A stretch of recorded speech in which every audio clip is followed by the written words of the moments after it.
What's up? Oscar predictions for August. So I just want to keep in mind it is August, still insanely early, and I know nothing, but neither do you. So let's get into it. So best picture. So a couple things have kind of dropped out. So Canterbury Glass has dropped out, Next Goal Wins, Blonde, stuff like that. Being the Ricardos did get confirmed to come out. First, it was like a theory on Gold Derby where an actor kind of said he assumed. Gold Derby insisted it is coming out, and then Nicole Kidman on some interview or podcast or whatever said it should be coming out around Christmas time. So there you go. All right, best picture, the Big 10. Thank God it's 10. So my previous Oscar predictions for above the line shit, I put stuff that I just felt the most confident that would get nominated at number one. That's why I had Nightmare Alley at number one for like damn near everything.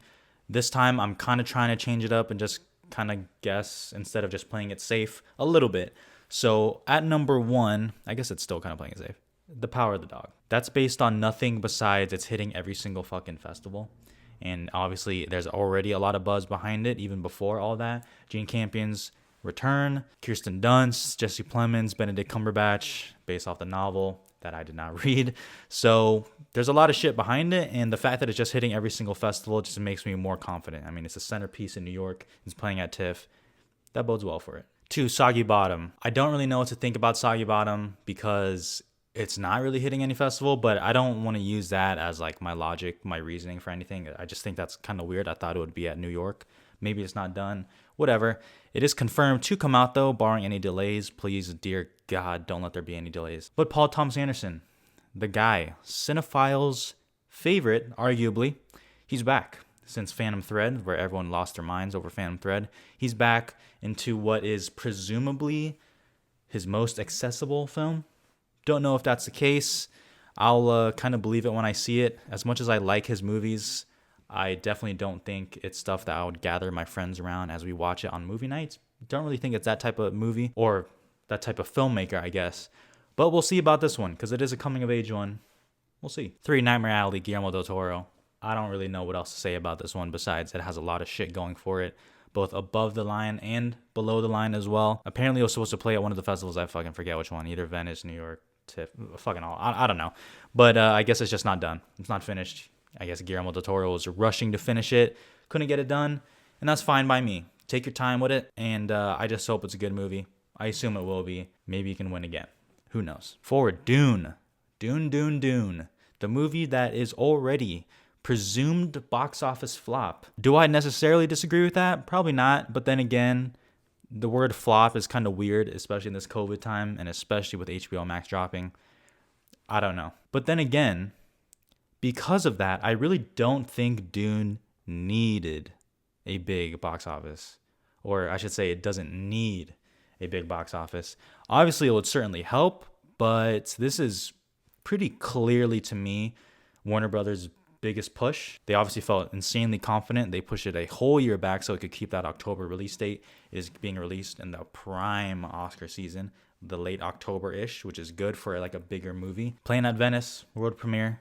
Gonna have a special presentation at TIFF. Denis Villeneuve, I have no reason to not believe it's a good movie, so that fucking gets in. 5, Don't Look Up. The 30-second teaser was released. Not officially, but it played on the Olympics in the commercial. I tweeted about it. And I'm just going to repeat my tweet. All it takes is 30 seconds, and I'm in. I already had Don't Look Up kind of high, but I'm fully in. Once again, I don't care that the script online was supposedly bad. There's something called reshoots and rewrites, okay? And a lot of improv. So I don't really give a shit. Let's go. Just give it to me. Just give it to me right now. Leo, if this is a comedic Leo, which I assume it is, only based on the 30-second teaser, I'm so in. Yeah. So the top 5 to me, I feel somewhat good about. I feel that's a solid top 5. In whatever order you want, I feel like that's a solid top 5. If we're still somewhat playing it safe a little bit, I got to be honest. 6 through 20. I don't know what I'm doing. You can make a case for damn near every movie, and I'd be like, yep, sure. Absolutely. In either a good or a bad way. 6, I have West Side Story, Steven Spielberg's remake. I really don't know what to do with West Side Story. And you're going to hear me say that a lot because I don't claim to know everything. And I think a lot of people should have that stance more. But West Side Story could just be fucking amazing or it could be so mid. And I know that is, you could basically say that for any movie. Kinda. I don't know. I feel like there's already just a somewhat gray, darkish cloud around West Side Story. Personally, I'm excited for it. I want to see it. Don't know what they're gonna do with Ansel Elgort and all that shit. I don't know. I find it hard to believe that Steven Spielberg is gonna miss a Best Picture nomination, especially with a locked in 10, because you don't really miss. The Post, Bridge of Spies, West Side Story could easily be better than those. So I got it in. 7, The Tragedy of Macbeth. I feel a little bit iffy on this one, but then again, I do for all of them. It's the opening movie at New York Film Festival, and that kind of made me just push it in. Because I already know who's behind it. Joel Cohen is behind it. Denzel Washington, Frances McDormand. Listen, you don't need to try to convince me, but it really is something about the Shakespeare is just kind of holding me back, but I genuinely wouldn't know what else to put in this. So that's at number 7. Congrats. 8, House of Gucci. Trailer dropped. Sorry, I did not have a reaction for it. I saw it in the car with my girlfriend there before we had dinner because I had to watch it. I'm sorry, I couldn't wait. So I didn't want to fake a trailer reaction. I think it looks fun. And that's kind of exactly what I want from House of Gucci. I don't care what the critic score is, because Vice didn't get loved critically and it still got it. I know it's not the same, but I don't expect House of Gucci to get critical acclaim necessarily, but I still think it could get in just because, I mean, god damn, that cast, bruh. There's potential for this to have several nominations. So I'm kind of in on House of Gucci. I'm excited. 9, The Humans. Listen, if you're watching this, you know who you are. You guys have just been kind of just chomping away at me about The Humans. It started off for me in my head as The Humans as a bottom tier on the Best Picture list. And then on my last predictions, I think I raised it to 12 or 13. I have it at 9 right now. I don't know. It's a Tony Award winning play, and honestly, that's kind of good enough for me. With supposedly very meaty roles from these performances, which we will talk about. I guess. It's weird because I keep hearing some negatives about movies like Mass, right? Where it's oh, so small, so indie. And as I look at The Humans, I'm okay, I mean, from what I can see, as someone who doesn't know, I mean, it looks kind of small, looks kind of indie. Bigger actors behind it for sure, so that helps. But regardless, I have it at 9. One of my most anticipated from TIFF. I'm excited. 10, Last Night in Soho. I'm still on the Last Night in Soho gang. Now, I'm trying to be realistic. It is at number 10. It still has a bunch of obstacles to go over, but like I said, if it's one of the best movies of the year, it's one of the best. So I am on the train. I am not as strong on it as someone like Brother Bro is. I watched their prediction list. It seems like he is all in on that. So respect. I don't know if I can go that far, but listen, you guys know how excited I am for Last Night. So Edgar Wright, let's go. Let's go. Anya Taylor-Joy, Light of My Life. Yeah, let's just go. All right, let's move to 11 through 20. I'm not going to talk too long about this, but 11, Tick, Tick, Boom. This is only because I keep hearing it has just a lot of buzz, and it's supposedly really good. I got to admit, Lin-Manuel Miranda, I don't even have anything against you. I'm kind of getting tired. A little bit. I'm kind of getting tired, especially this year. I feel like you've been in 5 different things. But here's some good things. My boy Andrew Garfield, love him. Vanessa Hudgens looking bad as ever. Yeah, I'm excited for it, I guess. The trailer looks cool, so there you go. 12, Being the Ricardos. I had this pretty low, and I didn't even include it on my first 2022 Oscar predictions because I just did not think it was coming out. I'm kind of excited for it. Listen, I'm a fan of Sorkin. I don't know why it's turned so much on Sorkin in the film Twitter thing, really only because of Chicago 7. Very weird. I love Sorkin. He's a damn good writer. My favorite writer working right now. And presumably, every movie you direct should get better. That doesn't necessarily mean the movie itself will be good, but your confidence and skills as a director just tend to get better. I choose to believe that, but I'm excited. I'm excited for it. I watched the show I Love Lucy, okay? I know it's not directly about that show, but it's about her. So I'm just kind of in. Anything Sorkin script especially, I'm in. There you go. 13, The French Dispatch. I don't know what to do with this movie because it is still a pretty hot contender below the line, especially above the line. No fucking clue. Seems like It is not one of Wes Anderson's best, and that's kind of it. So it's kind of fallen off a little bit, but I can see a world where it still gets in. I don't know. A very small crowd saw it. I can. So we need to see a little bit more people get in. 14 Mass. Yes. Come on. Listen. See, I'm objective. Okay, I know it is not very likely that Mass can get in, but is there a world where it can get in? Abso-fucking-lutely it can. Bleecker Street. This is your time. This is your time. Show them and show me that you can run this shit, all right? This is it. Mass, unlike Netflix where you have to juggle a bunch of different things which make it tough, Mass is clearly your one, okay? That's the one. Put all your cards in it. Do well at SAG like you usually do for some reason. Let's go, okay? I need 2 nominations at least. 2, and we're chilling, okay? And we got no problem. It doesn't have to be a Best Picture, but I need 2 nominations. Let's move on. 15, King Richard. Will Smith looks pretty damn good in that trailer. The movie looks a little mid to me. You guys know this. If you watch some of my videos, I am not too confident in King Richard as a great movie, especially a Best Picture contender, but who knows? Some people have compared it to The Blind Side. I could see that. I don't know. We'll see. 16, Belfast. Kind of along King Richard. I don't really feel that confident about this one, but I guess a lot of people are. I don't really know. Kenneth Branagh, maybe it is just the lingering effect of Artemis Fowl on me, but prove me wrong. 17, Coda. Did a review on it. I think it's good. Seems a little too, I don't even know what the PG, like too light. Like, I don't know. It just seems like, oh, that's a good movie. And that's it. I don't know, though. Some people have it in their Best Picture list. It kind of confuses me, but to each your own. 18, Spencer. I don't really think it's going to happen, but I just put it on there. 19, The Last Duel. This one I'm interested in because I've seen a lot of people say that this is actually Ridley Scott's best chance this year. I'm not willing to go that far, but I'll admit I have a trailer reaction. Looks pretty good, and I'm definitely into it. 20, In the Heights, just hanging by a thread, just dangling right there. Almost took it out, to be honest, but it could have a resurgence later in the year when those Critics Circle Awards start coming out. We'll see. Best Director, number 1, Jane Campion, The Power of the Dog. What else do I need? I mean, I have it at number 1 for Best Picture, so I'm just kind of putting it in there. It's been a while. It feels like a return, and that's a solid narrative right there. Cool. 2, Guillermo del Toro, Nightmare Alley. I, for some reason, feel like he just can't win again.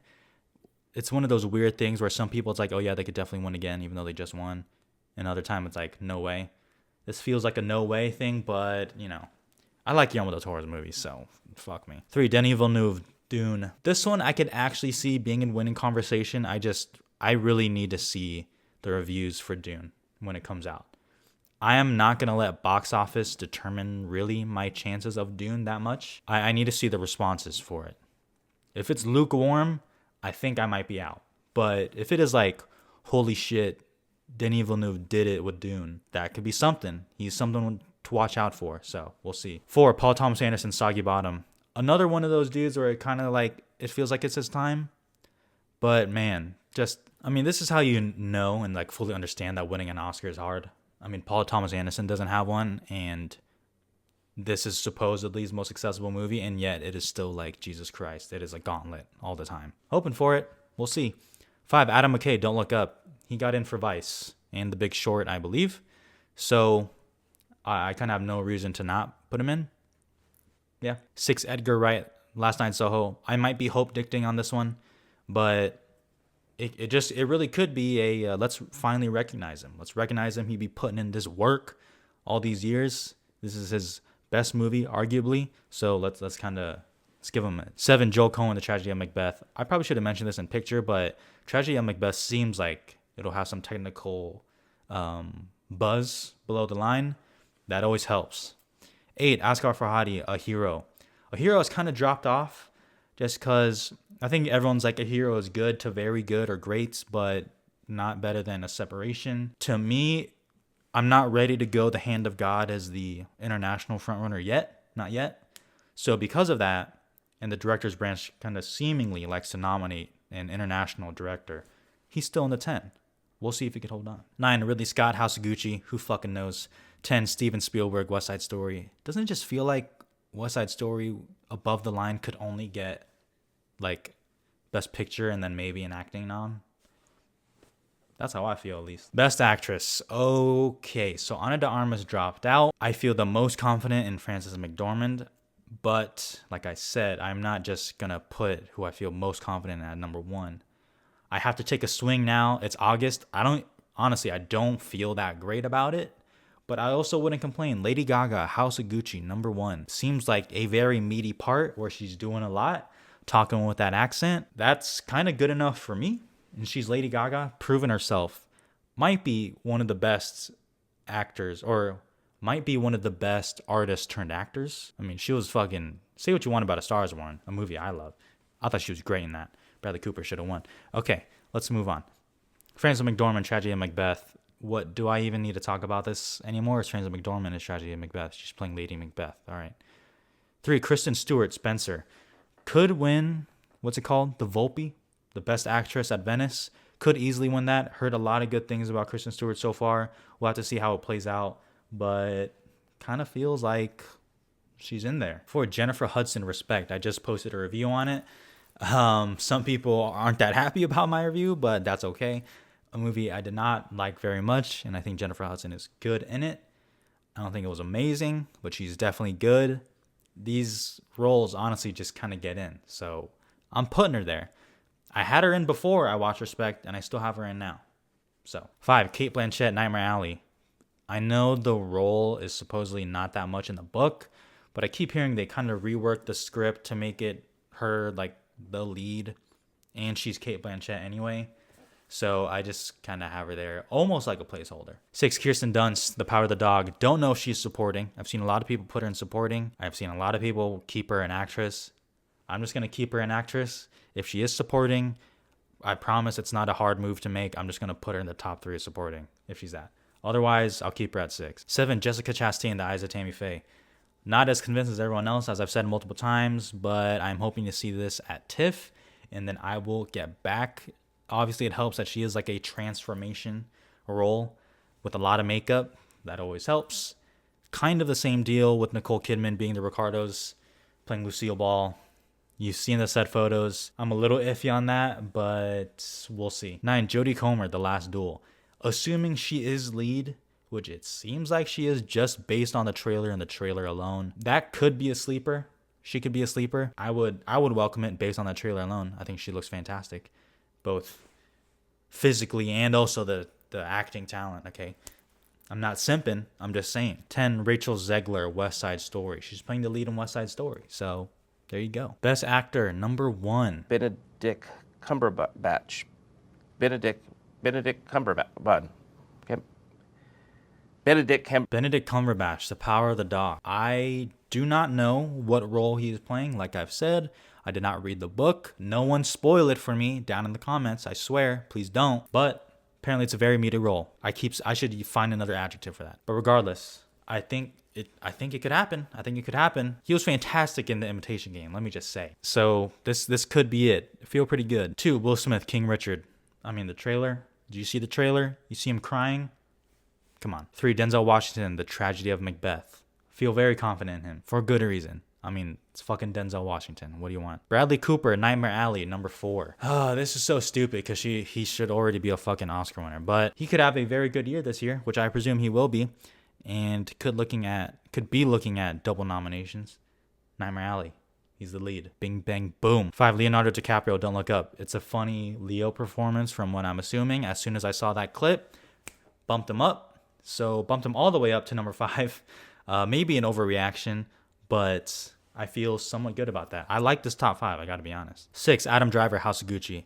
Adam Driver, I have no clue what to do with, because 1, is he even lead in House of Gucci? Is he supporting? If he is supporting, what is he in The Last Duel? Does he cancel himself out? Do they move The Last Duel to Best Actor instead? Does Annette help him at all? So I don't really know. I have him at 6 though, because assuming he is just lead as House of Gucci, where I've seen most people put him, just him being in all these other movies just helps. It just does. 7, Joaquin Phoenix, Come On, Come On. I don't know why, but my excitement for Come On, Come On has dipped a little bit. I hope a trailer comes out soon, but it's directed by Mike Mills and it's Joaquin Phoenix. It could be an excellent performance, or it could be something like Her, which is still an excellent performance, but it didn't get recognized by the Academy. So we'll see. 8, Andrew Garfield, Tick, Tick, Boom. Same reasoning as picture for Tick, Tick, Boom, Buzz. 9, Javier Bardem, Being the Ricardos. If Being the Ricardos is embraced by the Academy with open arms, he might come along with it. We'll see. He could easily miss out still, but good enough to be in the top 10. And number 10, Michael B. Jordan, A Journal for Jordan. Denzel Washington is directing. Seems like a pretty, I was going to say meaty role, but I'm not going to. Supporting actress. So 1 through 4 has not changed since I have my last prediction. Ann Dowd, Mass, number 1. Come on. Let's go. Jane Houdyshell for The Humans, Tony Award-winning role. Ariana DeBose, West Side Story. Toni Collette, Nightmare Alley. The only flip I did make was Martha Plimpton for Meryl Streep. Or I should say Meryl Streep for Martha, whatever. Meryl Streep I have at number 5 and Don't Look Up. It's just Meryl Streep, and she's, I guess, like the president in the movie. It's a Meryl Streep, guys. I don't know what I can do. Martha Plimpton, Mass, she should get in. I don't understand. 7, Marlee Matlin, Coda. Seems like she's low-key campaigning. I don't really know. It could be just straight up promotion for the movie and that's it. We'll see though. That could easily happen. Anya Taylor-Joy, Last Night in Soho. Don't say never. Don't say never. Don't do it. And then 9, Rooney Mara, Nightmare Alley. Don't know how big a role she gets. And then 10, Olga Merediz, In the Heights. Remember when she had buzz? That could still happen, to be honest. But I don't mean to sound like that. But I don't know. Kind of falling off. Supporting actor, number 1 has stayed the same. Richard Jenkins and The Humans, Tony Award-winning role. How many times am I going to say that? 2, bumped it up. Jason Isaacs, Mass. Fuck you. Don't come at me. I bumped it up. Number 2, honestly, right now in August, like, he could win. Having not seen The Humans, or if it's, if The Humans doesn't get a big a push as we think, whatever, Jason Isaacs could win. We'll see. Bradley Cooper, Soggy Bottom. Why do I have Cooper below those two? I feel like there's a little fly in my ear that every once in a while I'll see Bradley Cooper. Not that big of a role in Soggy Bottom. I don't know. It's supporting, so that might not even matter, but still. 4, Jared Leto, House of Gucci. How could you not have him in after that damn trailer, bro? He's caked up, not that way, but in makeup, and he is just talking in that accent. He's the firecracker in that movie. And then 5, Jesse Plemons, The Power of the Dog. I'm loving these top 5, I gotta say. 6, Corey Hawkins, The Tragedy of Macbeth. He's kind of playing like the villain, isn't he? That's cool. Adam Driver, The Last Duel. Like I said. Benny Safdie, Soggy Bottom. I guess he's playing in like a gay politician. Yeah. Okay. Yay. That's good enough for me right there. Troy Kotsur, Coda. Good enough to be in the 10, but whatever. Robin De Jesus, Tick, Tick, Boom. I guess that was a pretty good. I don't know if it won any awards. It might have at the play, but we'll see. Whatever. All right. Let's bust through these real quick. Original screenplay. 1, Soggy Bottom, Paul Thomas Anderson. Let's go. It's your time. 2, Don't Look Up, Adam McKay. Okay. 3, Last Night in Soho. Now that I'm looking at it, honestly, that might be a little high.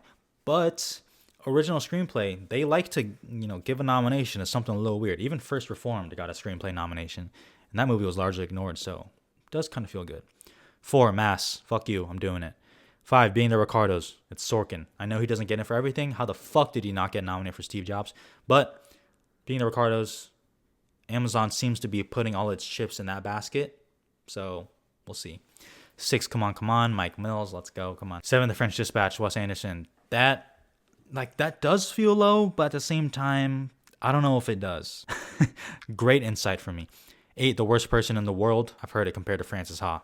Yep. 9, Belfast, and then 10, The Card Counter.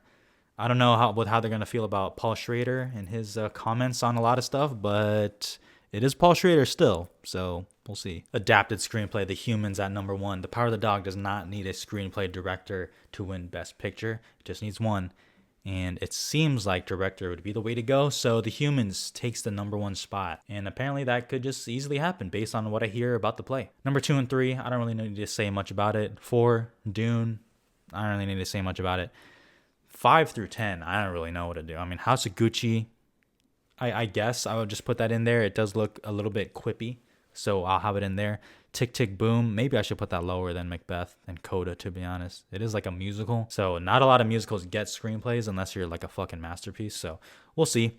Tragedy of Macbeth, Shakespeare. Don't know how much, like, how modernized it's going to be. Coda, that would be cool. And then West Side Story, I just don't feel like it's going to get a screenplay.